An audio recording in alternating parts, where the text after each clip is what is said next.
We're going to talk about cross-ups in this game. Cross-ups are really strong. Any jumping attack is strong in this game because the anti-airs are not strong. So you are incentivized to jump. Now, cross-ups are not as strong as in like Injustice because you have a block button. So technically, you just have to block this.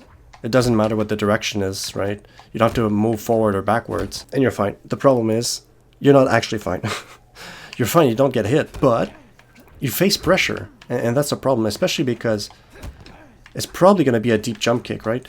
Because sometimes it's difficult to hit someone without a deep jump kick. You have to wait until you're across the center line and then you hit. So you're facing pressure and it's annoying to get jumped on, right? Especially if they do this. If they do a jump too, they're at such high block advantage that you're going to have to block. Actually, it's a cancel advantage because you can transition from one thing to another. You can combo off of jump 2s, so you know you're at high block advantage, but you should look at the cancel advantage. It takes actually practice to master your jump-ins, your cross-up jump-ins. So essentially, if you're going to use that tactic, you have to, and it's better to be as close as possible, but otherwise you have to do a deep one, because this is going to happen if you don't wait, if you don't do it deeply. If you're closer, then you can do it almost as soon as you cross the center line. The frames are not going to be as good, but if you do a jump 2 or a jump 1, you're going to be able to convert anyways. It's uninterruptible because it combos, right? And there are techniques from there. I'm going to get Spawn to hit me on reversal. He's going to do this, right? Now his turn is over and he knows, so I could do all sorts of things. I could grab, I could start my stagger game, right? I could just hit back normally, try to shimmy, do all sorts of things. Or I could do this. Jump on him and cross him up. And some people use this technique quite effectively. And the reason why it's so strong, obviously, like I said, jump-ins are strong, but you can grab too, right? So it becomes pressure between a guaranteed combo or a guaranteed grab,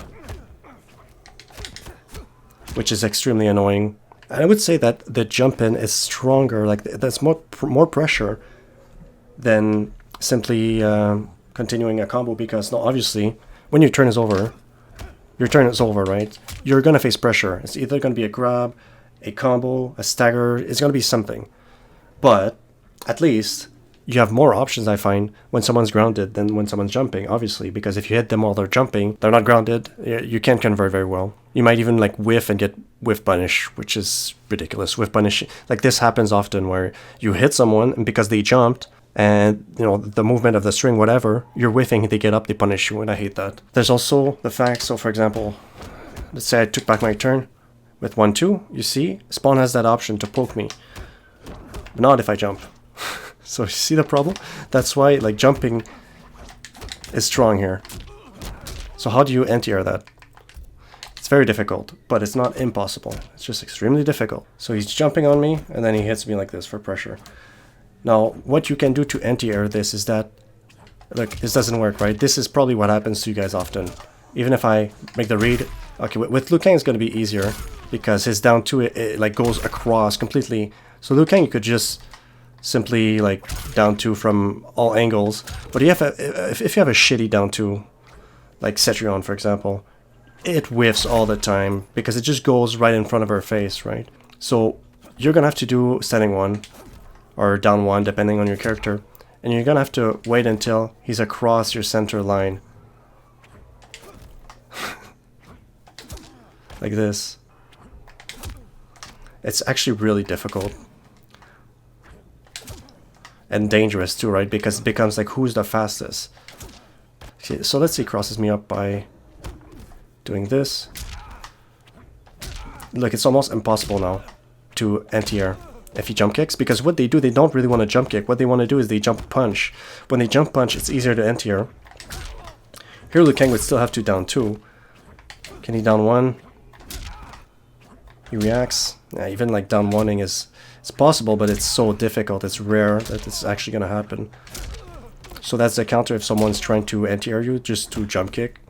But essentially, what you want to do as someone who's getting jumped on, it's just as soon as the center line is crossed, you punch. Or you can down 2 if you have a good down 2 like Liu Kang, right? but you have to really wait. Don't punch before he's over your center line. See what happens? So I have to wait. Then punch, wait, punch. I look at my head. I'm seeing that he's right across my head, and that's when I punch. Not here. See? If I'm too fast, if I panic, this is gonna happen. So just wait a little bit, and then he's gonna be fine.